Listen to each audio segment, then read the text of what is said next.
그래서 그리스도인들에게 다가온 모든 고난, 모든 역경들은 사실 뒤집어 보면 그 고난을 통해 복 주시려는, 그 환난과 고통을 통해서 우리에게 더 좋은 것을 주시려는 하나님의 마음이 담겨 있는 것이라 세상은 고난이라고 부르는데 우리는 그것을 고난으로 위장된 축복이라고 부른다는 거죠.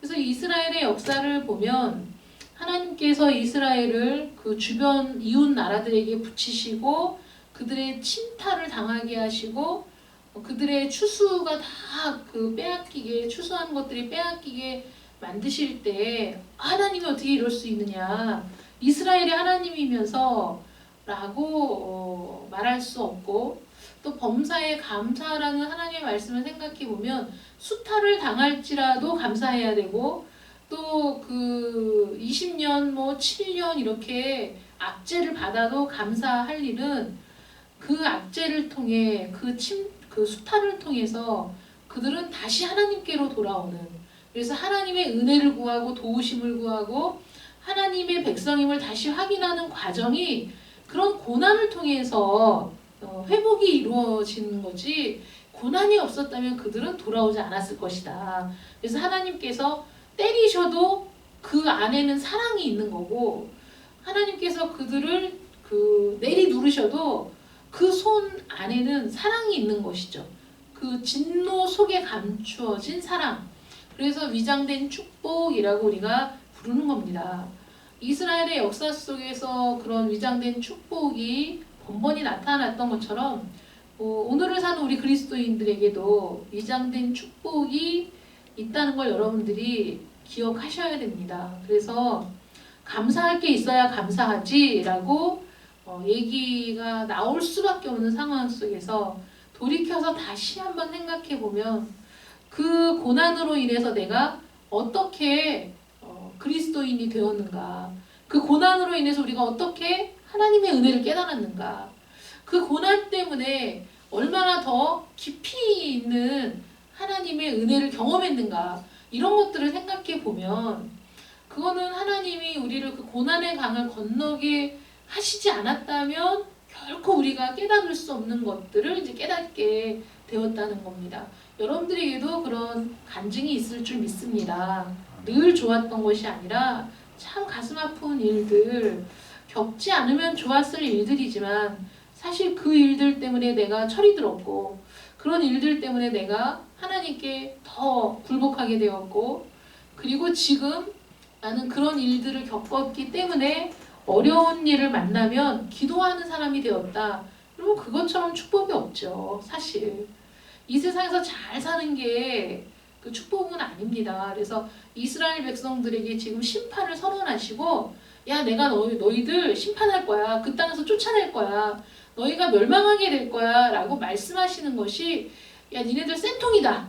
아유, 그렇게 말을 안 듣더니 내가 이날만 기다렸어, 이런 마음이 아니고, 하나님은 그 마음에 피눈물을 흘리면서 이들을 이렇게 쫓아내고 멸망을 시키고 아수르에게 완전히 짓밟혀서 나라가 없어지게 만드는 일이 아니고서라도 이들에게 복을 줄 수 있는 상황이라면 하나님은 더 기뻐하셨겠지만, 그런 상황이 안 되고 이들의 죄악은 점점 더 죄악의 산을 쌓아가고 있으니, 이 죄악을 끊어버리기 위해서, 이 죄를 완전히 버릴 수 있도록 하기 위해서는 여기를 그냥 끝장내는 게 최고의 방법이다, 이렇게 생각하시고 지금 일을 진행하고 계시는 거다. 그러니까 이들에게 선고된 멸망은 사실 그 안에 담긴 하나님의 은혜요, 축복이다, 이렇게 보면 되는 거죠. 근데 세상 사람들은 그렇게 생각하지 않습니다. 많이 벌어야지 축복이죠. 많은 걸 가져야지 그게 은혜라고 생각을 합니다.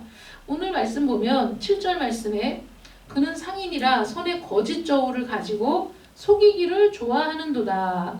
그러니까 상인들은, 그래서 미치고 팔아요 이런 말은 다 거짓말이다 이렇게 얘기하잖아요. 그러니까 그 물건을 팔아야 먹고 사는 사람이 믿지고는 팔 수가 없어, 사실은. 그죠? 아주 정말 특별한 경우가 아니고서는 믿지고는 팔 수가 없는 거예요. 이익을 조금 보고 파는 거겠죠. 근데 상인들이 저울을 속이고, 그러니까 이게 정당하게 그 어떤 정당한 가치, 수고와 노력의 가치를 얹어서, 이윤을 얹어서 판매를 하는 그 정도를 넘어서서 저울을 속여서 더 많은 이익을 착취한다면, 우리나라 GDP가 그 3만 불을 넘어섰잖아요. 그 옛날에 뭐 만 불 넘기 운동 막 이런 거 하고 그런 거 기억나세요? 만 불을 넘는 게 막 우리나라의 그 경제 성장의 목표였고 막 이랬었는데, 어느 순간에 이제 2만 불을 넘어서 2만 5천 불을 넘어서 3만 불이 됐어요. 그러면 3만 불이면 우리나라 돈으로 한 3,600만 원 정도 되잖아요. 그 3,600만 원이라는 돈을 저도 몰랐어요. 저도 경제에 대해서 잘 몰라서, 그러면 연소득이 3,600만 원 정도면 중간이구나. 우리가 그 중산층 정도 되나 보다. 아니면 그것보다 더 많이 벌면 잘 버는 거고, 그것보다 못 벌면 그 나는 중산층도 못 되는구나. 뭐 이런 대충 그런 건가? 뭐 이렇게 생각을 했는데, 그게 1인당 GDP잖아요. 1인당 GDP가 뭐냐면 우리나라가 3만 불을 넘었다. 그거는 한 해에, 그 해에 3만 불을 넘었던 해에 우리나라 국민 한 사람당 3만 불을 나눠 가져도 될 자산, 그 정도의 자산을 갖고 있다는 거예요, 우리나라가. 그러면 1인당 3만 불이니까 그 혼자 살면 3,600, 둘이 살면 7,200, 4인이 가족이면 얼마여야 되죠? 1억 4천. 1억 4천 정도. 1년에. 충분히 그럴 수 있다. 몰라요? GDP가 그런 의미래요. 그러니까 그 정도의 그 돈이 있는 나라, 우리나라가.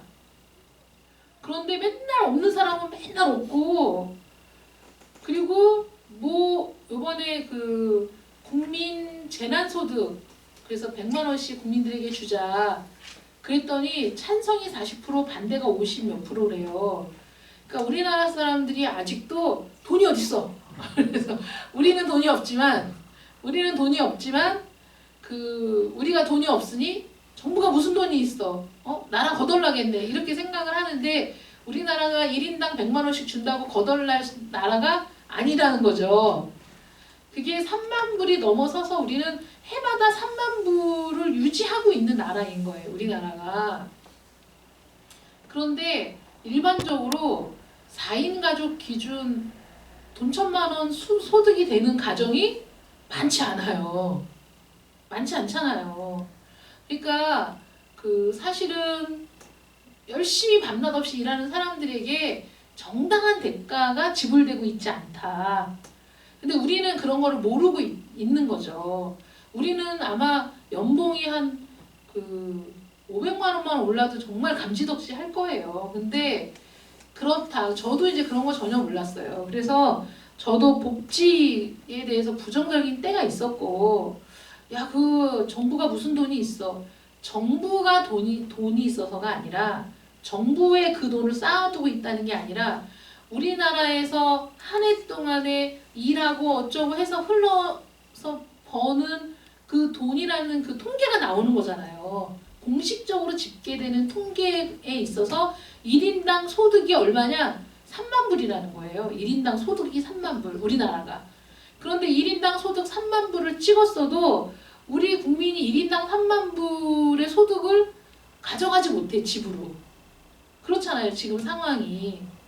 아니, 그 부부가 같이 벌어도 1년에 그 7, 8천 소득 올리기가 쉽지 않잖아요, 우리나라 사람들이.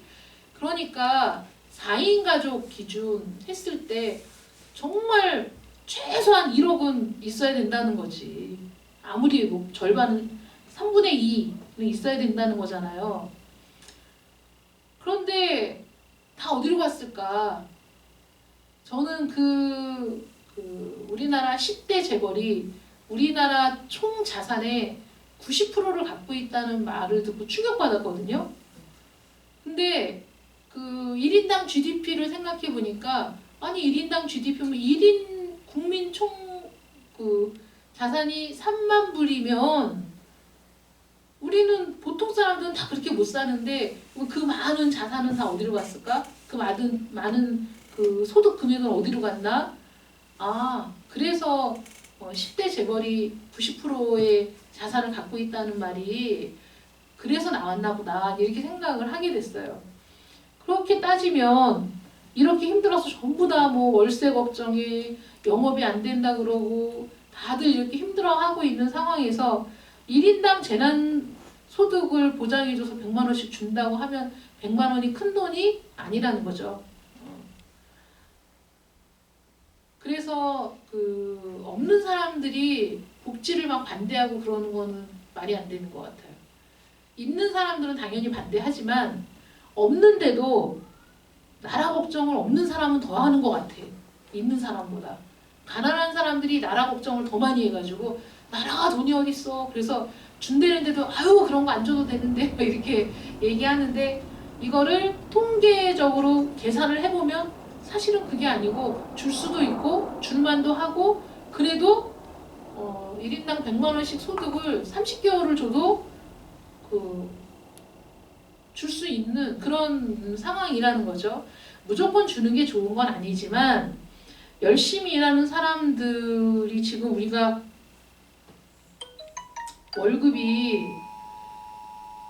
오랫동안 거의 고정적이지 뭐 5% 10%도 재난 문자 오는 거죠. 이놈의 재난 문자가 우리 양천구만 왔으면 좋겠어요. 경기도까지 와가지고 이렇게 재난 문자 막 김포 막 이런 데서 와가지고 그래서 그런 것들을 보면서 장사하는 사람들은 더 많은 이익을 남기기 위해서 저울을 속이고 임금을 적게 주고 이런 일들을 한단 말이에요. 그러니까 이 당시 사람이나 지금이나 사실 그런 죄를 지어. 그런데도 자기네들은 우리가 열심히 일해서 우리가 뭐 투자를 해서 우리가 이렇게 큰 기업을 만들고 이러면서 자기들을 정당화시키고 충분히 그렇게 한다 이렇게 얘기하죠. 사실 이건희 씨 일가족 전체 지분을 합쳐도 30% 정도밖에 안 된다고 하더라고요. 삼성이라는 그 회사에. 나머지는 외국 자본도 많고 그러면 30%를 갖고 있는 그것도 그 일가가 다 합쳤을 때 이건희 자녀들 막 다 합쳐갖고 그 가족들이 합쳤을 때 30%가 조금 넘는데 그 30%가 조금 넘는 지분을 갖고서도 그 경영권을 계속 승계해 가면서 그 경영권을 갖고 있다는 이유로 이건희 씨는 병실에 누워 있어도 매년 소득이 엄청나잖아요. 그렇게 가져가고 있잖아요. 근데 그 사람 혼자의 몫이냐? 그건 아니고 그 밑에서 일하는 수많은 연구원들, 그 밑에서 일하는 반도체에서 일하는 그래서 반도체에서 일하다가 온갖 암에 걸려서 죽어가는 젊은이들 그 현장에서 일하는 모든 사람들 그들이 그 회사를 이루고 그 소득을 이루어내고 창출하고 있는 겁니다. 그래서 그들에게 돌아갈 몫을 제대로 주지 않는다면 그것도 내가 재물을 얻었는데 내가 수고한 모든 것 중에서 죄라 할 만한 불의를 찾아낼 자가 없을 것이다. 이렇게 얘기하고 있다는 거죠. 지금 재벌들도 이 당시 부자들도 마찬가지. 에브라임이 말하기를 나는 실로 부자라 내가 재물을 얻었는데 내가 수고한 모든 것 중에서 죄라 할 만한 불의를 내게서 찾아낼 자가 없을 것이다. 이렇게 당당하게 얘기하고 있는 거예요. 이 당시에도 부자는 부자였고 가난한 사람은 가난한 사람이었어요. 가난한 아이들은 먹을 게 없어갖고 제가 말씀드렸잖아요. 그 무화과 나무에 눈깔사탕만하게 열린 파계라는 열매를 눈깔사탕이라고 부르면서 그거를 따먹었다 아이들이. 그 무화과 나무를 갖고 있는 그 농장주들은 그거를 다 따줘야 나중에 무화과 나무가 탐스럽게 열리니까 그걸 따먹는 걸 그냥 허용해가지고 지나가는 사람들이고 어린아이들이고 따먹었는데 그걸 따먹고 사는 사람, 먹을 게 없어서 그 봄이 되면 그거라도 먹기 위해서 그 달려드는 아이들, 그거를 내버려 두기는 하지만 사실은 자기 이익을 위해서 방치해두고 더 풍성한 무화과 열매를 맺기 위해서 그렇게 하는 농장주들, 언제나 그런 일들이 있어왔죠.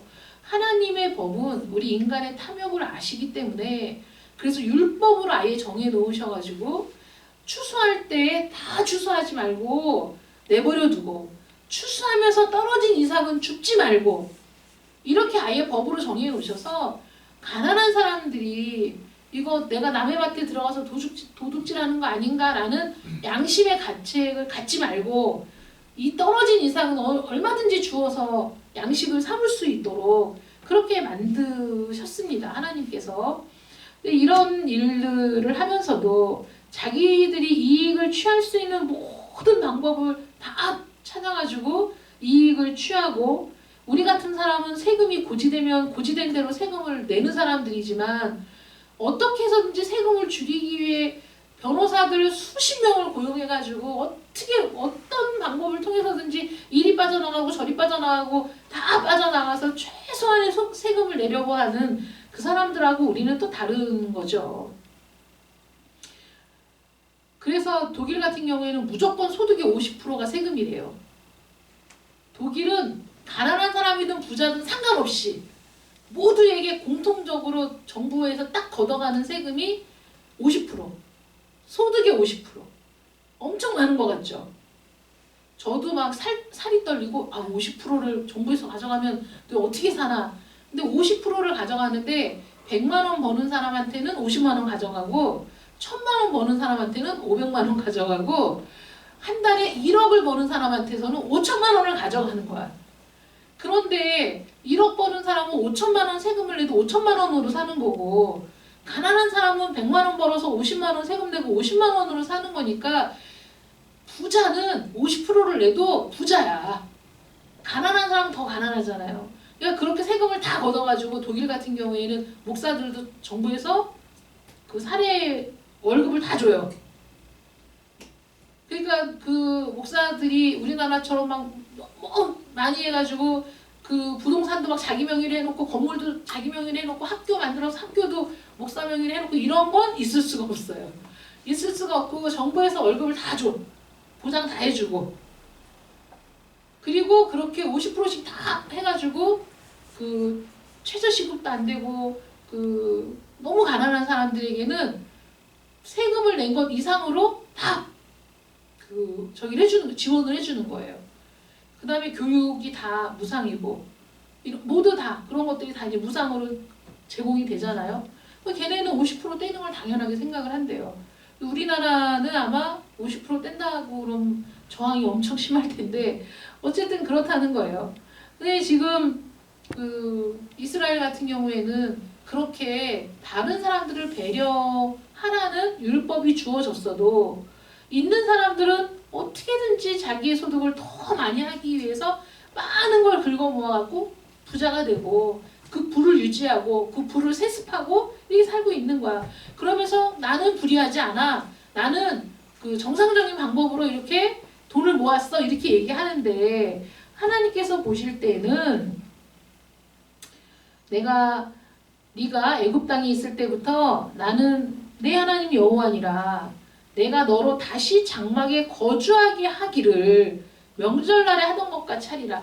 이 사람들은 그 장막절을 지내려면, 초막절을 지내려면 초막을 짓고 그 광야에서 생활하던 것처럼 초막을 짓고 하늘의 별을 보고 하나님을 기억하고 그 은혜에 감사하는, 그래서 그 초막이라는 게 그 수장절하고 같은 시기에 이제 지내면서 추수를 기뻐하고, 그런데 소득 그 추수한 것을 기뻐하는 그게 그 전부가 아니라 하나님께서 자기들을 어떻게 인도하셔서 하나님이 어떤 놀라운 방법으로 우리를 오늘날 여기 있게 하시고 이런 하나님의 은혜를 기억하는 절기인 거예요. 그런데 북이스라엘은 이 수장절을, 그러니까 초막절을 남쪽 유다에서 지내는 것보다 한 달 늦게 지냈대요. 여로보암부터. 한 달 늦게 지낸 이유가 얘네는 추수가 좀 늦어, 북쪽이라. 이 남쪽보다. 그러니까 자기네 추수 다 끝내놓고 그 풍성한 소득을 기뻐하고 즐거워하는데 그게 그 하나님의 절기를 지키는 것처럼 초막절, 수장절이라고 지키긴 했지만 이교적인 그 바알과 아세라를 섬기는 그 제의를 행하면서 그 초막절을 지켜왔다는 거예요. 그러면서 자기들은 잘못한 게 없다. 자기들은 이렇게 열심히 살아서 나는 부자가 됐고 이렇게 얘기하니까 하나님은 모든 걸 아시는 거지. 그들의 마음도 아시고 그 중심 생각도 아시니까 그래 내가 너희를 다시 장막에 거주하게 할게. 지금 그 사진 자료를 보니까 지금 이스라엘은 지금도 초막절을 지키거든요. 근데 장막을 칠 자리가 없잖아요. 옛날하고는 또 다르잖아요. 어디다 치는지 아세요? 장막을 치기는 쳐요. 어디다 치는지 아세요? 베란다. 지금은 아파트 같은 게 많이 들어섰잖아. 옛날에는 지붕 위에다가도 했는데 지금은 그런 주거 형태가 바뀌어가지고 베란다를 이렇게 바깥쪽으로 좀 널찍하게 다 빼는 거예요. 그래서 그 베란다에 천막을 치고 거기서 이제 자기네 지킨다는 거지. 지금도 지키긴 지켜요. 지키는데 하나님의 뜻, 하나님의 방법대로 초막절을 지킨 게 아니라 북쪽 이스라엘은 여로보암 때부터 자기들 마음대로 바꿔 날짜를. 그래갖고 모든 소출이 다 수확을 끝내고 나서 자기네는 따로 지낸 거예요. 남쪽 유다하고 다르게 따로 지내면서 마른 초막절, 수장절을 지키지만 그 모든 제의 이런 것들은 그 바알과 아세라를 섬기는 것을 따와서 그 방탕하게 즐기고 그 취하고 이런 절기를 지킨 거예요. 그렇게 하면서도 그들은 입을 열 때마다 하나님을 얘기하고 하나님의 백성이라고 하고 하나님이 우리를 버리실 리가 없다고 그 얘기하는 그런 폼은 하나님을 따르지만 내용은 이방 그 바알 숭배 의식으로 채우고 마음도 그걸로 채운 그런 모습이면서도 자기들이 불의한 게 없다라고 얘기하니 하나님은 그 모든 것들을 다 파악하시고 다시 광야로 내쫓아 장막에 거주하게 하겠다. 이렇게 말씀하시는 거죠. 그들의 잘못을, 그들의 그 잘못된 생각과 그 우상을 숭배하는 모든 그 버릇들을 완전히 부셔버리기 위해서는 이 땅에서 쫓아내서 다시 고난 가운데 두는 것이 가장 좋은 방법이라고 하나님이 생각하신 거예요. 10절 말씀 보시면 내가 여러 선지자에게 말하였고 이상을 많이 보였으며 선지자들을 통해 비유를 베풀었었다. 이렇게 내가 너희들에게 항상 수도 없이 너희들에게 바른 길로 인도하기 위해서 하나님이 최선을 다하셨어요. 그런데 길르앗이 길갈이 우상을 숭배하는 곳으로 바뀐 겁니다. 길갈이 어디죠?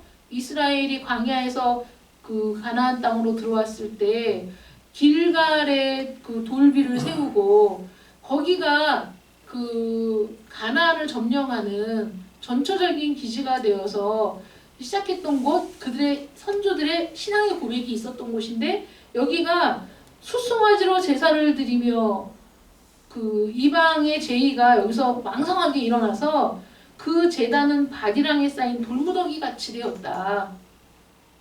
이거는 흡사 바디랑의 돌무더기는 아무 쓸모가 없잖아요. 바디랑에 있는 돌무더기가 뭔 소용이 있겠어. 농사 짓는데 방해나 되지. 밭에서 골라낸 그 돌무더기를 한쪽에 쌓아두잖아요.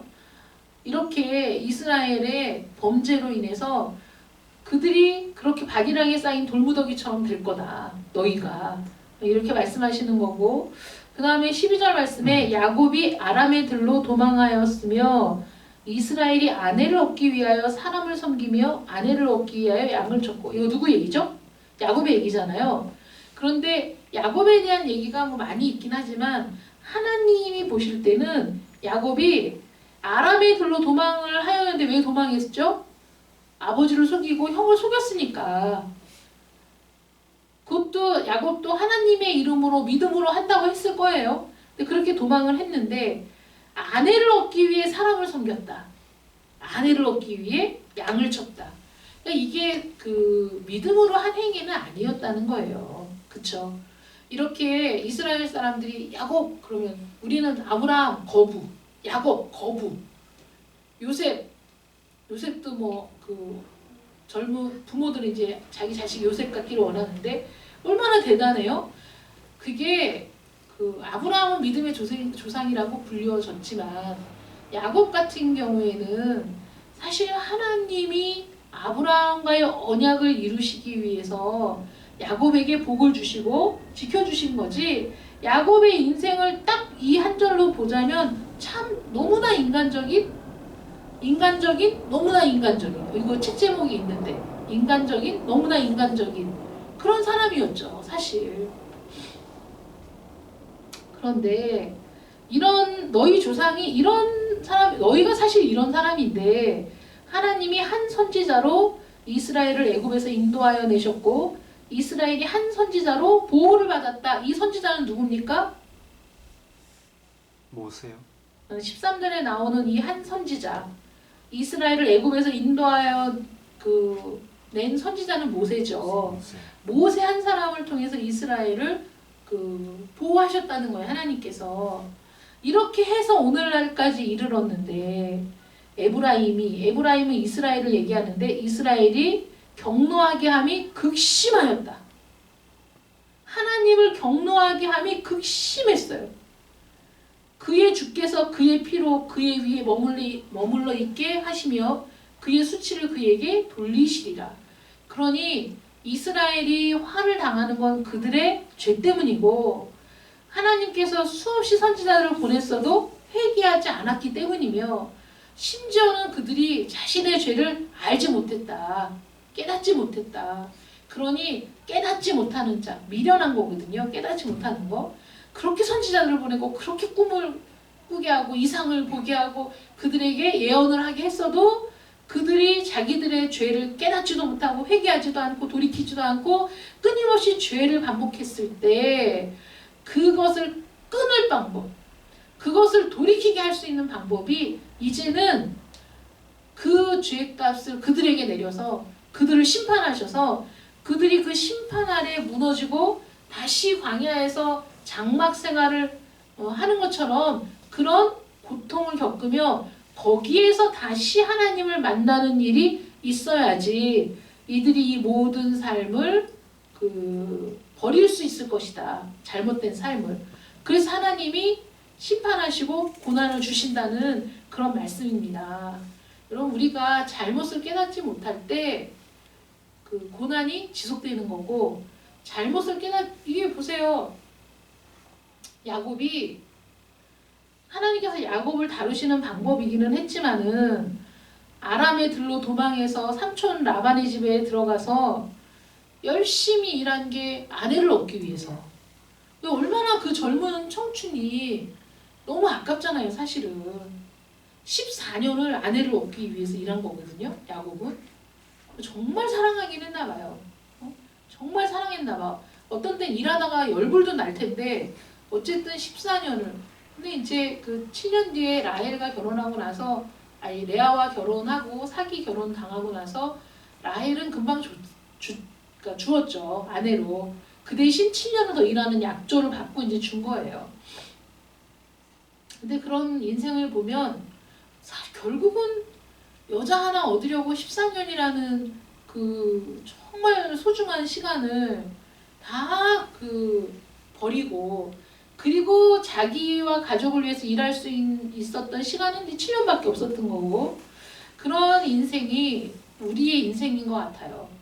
내 욕심을 이루고 내가 원하는 것을 이루고 내가 바라는 것들을 아둥바둥 얻으려고 하면서, 그러면서도 우리는 교회는 다닌다고 하고 하나님을 믿는다고 하지만 전적으로 정말 그 하나님에 대해서 깊이 알지도 못하고 하나님의 뜻을 분별하지도 못하면서도, 그러면서도 내가 하나님을 믿는다 이렇게 살아가는 게 우리들인 거죠. 하나님의 은혜가 아니면, 하나님이 우리를 용납하지 않으시면 우리 중에 누구 하나들 하나님 앞에 바로 설 수 있겠습니까? 저는 가만히 생각하면 우리가 이렇게 왜곡되어서 하나님의 말씀을 모든 사람들이 얼마나 다양하게 해석을 하는지, 아니 그 말씀을 그렇게도 생각할 수 있나? 이런 경우도 많이 있거든요. 그러니까 우리는 얼마든지 오류로 빠질 수 있고 우리의 신앙을 장담하지만 하나님이 기뻐하시지 않는 신앙일 수도 있고, 야곱이 믿음으로 산 것 같은데 하나님이 딱 이 12절 말씀을 통해서 결국 야곱이 거짓말하고 도망갔고, 거기에서 결혼하기 위해 아내를 얻기 위해 사람을 섬겼고 아내를 얻기 위해 양을 쳤다라고 얘기하면 사실 또 야곱의 인생이 그렇잖아요. 하나님이 사랑하시지 않았다면, 하나님이 야곱을 복 주시려고 작정하지 않으셨다면 사실 야곱이 복을 받을 이유가 뭐가 있겠어요. 사실은 뭐 뚜렷한 게 없어. 야곱이 가면서 그 베델에서 그 돌베개를 베고 잘 때도 야곱이 원해서 그렇게 꿈을 꾼 게 아니라 하나님께서 그에게 꿈을 통해 나타나시고 만나주시고 보여주신 거지. 그러니까 여러분, 우리는 전적으로 하나님의 은혜로 산다는 걸 잊지 마시기 바랍니다. 아멘. 하나님의 은혜, 하나님의 돌보심, 하나님이 먼저 손을 내밀어 주셔서 우리가 지금 여기 있는 거지, 내 힘과 능력은 아무것도 아니다. 우리는 심판을 받아도 할 말이 없고 하나님의 저주를 받아도 할 말이 없는 사람들이다. 오직 은혜로 우리가 이 자리에 있는 것인데, 이런 우리를 하나님께서 온전한 길로 이끌고 가려고 하시다 보니까 때로는 어려움과 고난을 우리에게 허락하시는데, 우리에게 허락하시는 고난과 역경은 사실 우리가 더 잘되게 하시려고, 우리에게 하나님이 풍성한 복을 주시려고 그 합당한 사람을 만들기 위해서 우리를 깎고 다듬는 과정이니까 사실은 그게 축복이죠. 축복 아닙니까? 우리가 좋아하는 스타일의 드라마나 무슨 그 만화를 보면 성장 드라마나 성장 만화 우리 좋아해요. 그게 청소년 어린아이가 잘하는 성장 그런 거 말고도 뭐 누가 무술에 입문을 했는데 그 부단한 수련을 통해 능력을 갖게 되고 이런 거 우리 좋아하잖아요. 무언가를 내가 해가지고 무언가를 성취한다. 이거 우리 되게 좋아하는 스타일입니다. 근데 그 고양이가 나와서 제가 가끔 보는 만화가 있는데요. 거기에 그 사람들을 모집했는데, 여기는 이제 대단한 사람들, 요 몇 명은 그 대단하지 않은 사람들이야. 근데 참가가 허락된 것만 해도 감지덕지인데, 이 사람들을 훈련하는 그 훈련관이 그 달리기를 시켜요. 달리기만 시켜. 그러니까는 왜 우리가 이런 걸 해야 되지? 우리는 이 더 위대한 그룹에 들어가기 위해서 뭔가 색다른 걸 가르쳐 줄 줄 알았는데, 뭔가 새로운 비법을 전수해 줄 줄 알았는데 왜 우리가 이런 걸 해야 되냐. 4시간, 뭐 3시간, 4시간을 막 뛰기만 하고 막 지쳐갖고 있으니까 가서 이제 밥 먹고 쉬어라. 그 다음날 갔는데 또 달리기. 그러니까 사람들이 막 불만을 얘기해요. 왜 우리가 이렇게 달리기만 해야 되냐. 우리도 다른 거 배우고 싶다. 이렇게 얘기하는데, 그 교관이 나중에 이제 나온 거는 그 별 볼 일 없는 이 사람들하고, 이 대단한 사람들하고 대결을 하게 할 계획을 이 주최 측이 갖고 있는데, 얘네는 아무리 해도 얘네랑 대결을 할 수준이 안 돼. 그러니까 자기가 생각할 때는 얘네들을 그래도 어느 정도는 그래도 한번 붙어볼 정도로 하기 위해서 필요한 기초적인 그 훈련을 위해서 달리기를 시킨 거예요. 근데 그 훈련하는 사람은 모르지, 그거를. 우리는 더 좋은 스킬을 배우고 더 그 뛰어난 뭔가 그 기술을 습득하고 이럴 줄 알았는데, 맨날 달리기만 시키면 여기가 우리 참가한 이유가 뭐야? 막 이러면서 애들이 불평을 하거든요. 근데 나중에 알고 보니까 체력이 기본이 되어 있지 않으면 어떤 스킬도 제대로 쓸 수 없다. 이제 뭐 그렇게 나와요, 거기에. 제가 그걸 보면서, 그래, 훈련을 받는 사람은 훈련을 시키는 사람의 의중을 파악하지 못할 때가 많아. 그러니까 이거를 시키면 자기 생각에 굳이 이거 배워야 되나? 꼭 이렇게 해야 되나? 이렇게 해도 되는데? 저렇게 해도 되는데? 이렇게 하는 게 더 쉬운 방법인데, 우리나라 사람이 특히 그런 거에 강해가지고 뭘 한 가지 가르쳐주면 끊임없이 변형을 만들어내는 게 우리나라 사람이잖아요. 그래서 뭔가를 하나 먹는 방법도 우리나라 사람은 엄청 이렇게 먹어라 저렇게 먹어라 이거 먹어. 엄청 다양하게 만들어내거든요. 그러니까 그 뭐라고 하더라? 그 기타 교실에 갔는데 그분이 자식이 5인데 둘은 이제 다 컸고 셋은 아직 어려요. 근데 학교를 다음 주부터 가야 될지 모르는데 마스크를 못 샀다. 마스크를 주문을 했는데 며칠 지나서 환불이 되고 그 품절이라고 뜨고 이래서 정말 화가 난다 이렇게 얘기를 하는 거예요. 그래서 그 애들이 마스크가 없어서 학교를 못 갈 수도 있다고 하니까 마스크를 못 구했다고 하니까 제가 마스크를 그 노회원들 주려고 다 잘라놓긴 했는데 그러면 만들어서 하나 줄까요? 애들 거를 줄까요? 이랬더니 그래서 이제 제 마스크를 이제 보여줬어요. 그랬더니 제가 이런 거 보고 잘 만들 수 있어요. 저는 이렇게 보고 그 생각해서 만드는 거 잘해요. 이렇게 얘기를 하더라고요. 그래서 그 말을 들으면서 아니 그런 잔머리는 나도 많아. 그래도 기본적으로 어떤 골격은 알아야지 그냥 딱 보고 만드는 건 쉽지 않거든요. 근데 그렇게 얘기하는 걸 보고 우리나라 사람들이 그런 생각을 많이 해. 우리나라 사람들은 뭐 조금 저기 하면 만들 수 있겠네 이런 생각들을 많이 해서 겸손하게 배우는 일에 우리나라 사람들이 좀 그래요. 그런 성향이 있거든. 근데 그분 보면서 그런 생각을 했는데 누가 뭐를 시키면 이렇게 하면 더 나을 텐데 굳이 이거를 왜 하나? 나는 이거 안 해도 할 수 있어. 이런 생각들은 아무 도움이 안 돼요.